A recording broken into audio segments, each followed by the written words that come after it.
kepada KPU, dengarkan dan laksanakan 4 tuntutan kami. Kami tidak mau dipimpin oleh kumpulan penipu dan rampok. Mantan Komandan Jenderal atau Danjen Kopassus Maijen TNI Purnawirawan Sunarko memimpin demo atau aksi unjuk rasa di gedung KPU pada hari ini Senin 18 Maret 2024. Dalam demo tersebut, Sunarko menolak hasil Pilpres 2024 lantaran menganggap banyak kecurangan yang terjadi. Dikutip dari Serambi News, aksi demo hari ini tak hanya dipimpin oleh Sunarko, sejumlah nama tersohor ikut turun ke jalanan seperti mantan Ketua Umum PP Muhammadiyah Din Syamsuddin. Sunarko sendiri telah mengonfirmasi rencana demo di depan kantor KPU. Ia mengaku turun bersama rakyat lantaran merasa ditipu oleh pemerintah dalam pemilu 2024. Pihaknya menilai Presiden Joko Widodo telah mengendalikan KPU sehingga tercipta kecurangan. Salah satu kecurangan yang disebutkan Sunarko yakni terkait Sirekap yang menampilkan angka penghitungan suara. Pasalnya jumlah suara 3 pasangan yang ditampilkan dengan angka yang berbeda sangat signifikan. Sunarko mengatakan jika KPU berani mengumumkan pemenang Pilpres 2024, maka akan berhadapan dengan kemarahan rakyat. Ia pun mengajak warga khususnya di sekitar Jabodetabek agar berkumpul di kantor KPU untuk melakukan aksi unjuk rasa. Perlu diketahui Sunarko dikenal sebagai loyalis Prabowo Subianto pada Pilpres 2019 lalu. Bahkan Sunarko berjuang untuk Prabowo saat dituding terlibat dalam kerusuhan pada 22 Mei 2019. Namun kini ia justru tercatat sebagai pendukung Anies Baswedan dalam pemilu 2024. Sunarko sendiri justru menjabat sebagai Dewan Pakar dari PKS.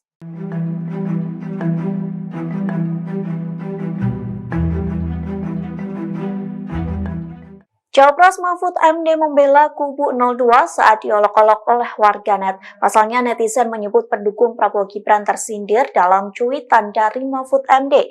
Adapun sebelumnya Mahfud MD sempat membuat cuitan soal jabatan dan pengkhianatan. Kondisi itu bermula saat Mahfud MD membuat cuitan di akun X pada Minggu 17 Maret. Ia mengaku menonton film India bertajuk Kalnayak sembari menunggu maghrib. Lantas Mahfud menceritakan sedikit isi dari film yang menceritakan pertarungan seru antara polisi dan penjahat besar. Mahfud juga mengutip salah satu dialog yang disampaikan oleh inspektur polisi. Dalam dialog itu, sang inspektur polisi mengatakan bahwa polisi merupakan abdi negara dan pahlawan yang melindungi rakyat, sedangkan penjahat merupakan sosok yang berpengkhianat. Kemudian Mahfud juga mengutip pernyataan dari penjahat yang dianggapnya menarik. Dalam dialog itu penjahat mengatakan bahwa polisi yang bekerja untuk pemerintah justru mengisap rakyat dan korupsi, sehingga saat disimpulkan baik polisi maupun penjahat sama-sama merusak negara. Di akhir keterangannya Mahfud mengaku cuitan tersebut bukan untuk menyindir siapapun, namun cuitan itu menerima balasan dari warganet yang mengaku pendukung 02 tersindir. Siapa sangka Mahfud justru membelanya dengan menyebut kondisi itu bisa berlaku untuk rezim lain atau nomor 02 dan 03 hingga 04. Menurut mantan Menko Polhukam ini, setiap pemerintah selalu ada elemen pejabat yang korupsi hingga polisi yang jahat. Menyampaikan kepada KPU, dengarkan dan laksanakan 4 tuntutan kami. Kami tidak mau dipimpin oleh kumpulan penipu dan rampok. Kami tidak percaya kalau negara ini dikelola oleh penipu dan rampok akan menjadi lebih baik. Yang namanya rampok suara dan menipu-nipu aturan sudah kasat mata. Sudah kasat mata. Karena itu tadi kami menolak hasil Pilpres, audit forensik, audit server KPU, dan sudah tersebar kemana-mana ketiga beras yang tersebut. Itulah tuntutan yang perlu mungkin saya ulang, sampaikan selain yang telah disampaikan oleh Dr. Marwan Batubara. Sekali lagi, kami rakyat punya saham atas berdirinya negara Kesatuan Republik Indonesia. Kamilah pemilik saham negara Kesatuan Republik Indonesia. Pemerintah itu adalah orang yang diberi amanah untuk mengelola berdasarkan konstitusi yang ada. Tapi dia langgar semua konstitusi dan dia rubah konstitusi menurut suka-sukanya dalam rangka mempertahankan jabatan. Negara ini negara republik, pantang ada nepotisme. Nepotisme terang-terangan, menjijikkan, dan yang diangkat itu tidak meyakinkan untuk mampu memimpin negara ini. Kalau orangnya berkualitas, kompeten, mungkin kami mikir. Tapi orang yang ditunjuk atas dasar nepotisme itu, kita sudah bisa nilai kemampuannya. Sekali lagi, kami yang ada di tempat ini adalah warga negara yang peduli kepada negara kesatuan Republik Indonesia tercinta ini, yang sudah kami terima dari founding fathers negeri ini, yang notabene bapak dan eyang kami, yang telah mengorbankan jiwa raganya. Dan kami juga tidak mau menyerahkan negara ini dipimpin oleh rezim yang tidak jelas, yang notabene akan menyengsarakan anak cucu kami kelak. Rezim ini menurut saya juga sudah berbau aroma komunis dengan otoriternya. Tindakan menghalalkan segala cara itu adalah pola negara komunis dan sudah diterapkan di negara ini. Kami protes itu karena kedaulatan dan netralitas kami. Itulah yang perlu saya sampaikan pada kesempatan ini. Sekali lagi saya mohon kepada KPU, dengarkan. Kami akan datang lagi tanpa henti selama nyawa masih di kandung badan, demi anak cucu kami. Dan kepada teman-teman, jangan ada istilah lelah.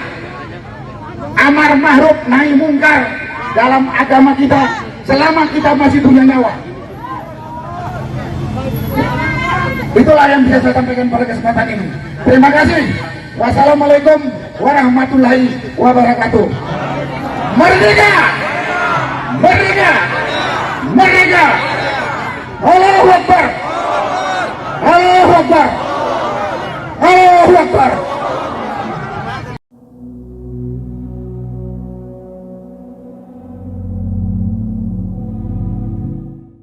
Menteri Desa Pembangunan Daerah Tertinggal dan Transmigrasi atau Mendes PDTT Abdul Halim Iskandar menemui Presiden Joko Widodo di Istana Negara pada hari ini Senin 18 Maret. Perlu diketahui Abdul Halim sendiri merupakan politisi dari PKB sekaligus kakak kandung dari Muhaimin Iskandar atau Caimin. Lantas beginilah respons dari Presiden Joko Widodo saat ditemui oleh kakak Caimin yakni Abdul Halim. Dikutip dari Kompas.com, Abdul Halim membeberkan sejumlah percakapannya dengan Jokowi. Dalam pertemuan itu, Abdul Halim menegaskan PKB memiliki hubungan yang baik dengan sang presiden. Bahkan Abdul Halim menyatakan hingga saat ini PKB merupakan bagian dari partai politik koalisi pendukung Jokowi. Kemudian wartawan sempat memberi pertanyaan kepada Abdul Halim terkait sikap PKB pada pemerintahan yang akan datang. Apakah nantinya PKB tetap berada di koalisi pendukung pemerintah yang akan datang? Menjawab pertanyaan tersebut, Abdul Halim mengatakan keputusan itu merupakan ranah dari Ketua Umum PKB yakni Caimin. Meski begitu, hingga saat ini Abdul Halim mengaku PKB belum membahas arah dukungan ke depannya. Lantas Abdul Halim bercerita bahwa Jokowi justru menitipkan salam untuk Caimin. Jadi luar biasa. Oke, satu lagi yang terkait dengan gambar-gambar. Sebelum kita bicara gambarnya itu direkayasa apa tidak, kita lihat tanggalnya saja. Tanggal dari footprint itu, tanggal dari gambar itu dan juga penguploadan data-data itu yang sebelum tanggal 14 itu ada 34.000. Jadi ada pemilu sebelum tanggal 14 itu kan. Memang di luar negeri ada yang jablosan, tapi kan dihitungnya tanggal 14 juga. Setahu saya di muka bumi ini tidak ada yang beda lebih dari sehari. Dari Indonesia. Iya, ya maksudnya semuanya mengikuti tanggal 14 kita gitu. Terkecuali ada yang pemilu di planet Mars. Oke, kembali langsung, masih ada nggak ya slide saya? Satu lagi, udah habis ya. Ini temuannya. Jadi kalau temuan yang ratusan ribu itu tadi dikelompokkan, Berarti ada penggelembungan atau pengurangan, ya, penggelembungan terhadap seseorang atau paslon tertentu dan pengurangan terhadap yang lain, bahkan di basis orang lain. Kemudian perubahan angka dan atau C1 itu banyak sekali contohnya. Saya bisa menyimpulkan itu pada akhirnya supaya kita tidak lagi mempercayai Sirekap, dikacau sekalian kayaknya. Sempat dikacau, tapi kemudian belakangan dibagus-bagusin lagi. Jadi yang di atas 309 itu udah hampir nggak ada, tinggal 88 baris gitu ya. Tapi kan jejaknya masih ada di laptop saya. Alhamdulillah ini cuma satu server, saya nggak sampai puluhan server. Dulu saya pakai 100 laptop, sekarang satu server saja Pak Astor. Jadi kalau mau ganti murah sama saya. Tapi kalau menggantikan yang di sini, itu yang rada mahal sedikit. Mungkin itu dari saya sebagai pemicu saja. Kalau misalnya nanti perlu kita bongkar, mau ada sesi khusus atau mau ngopi di Flash Disk, silakan.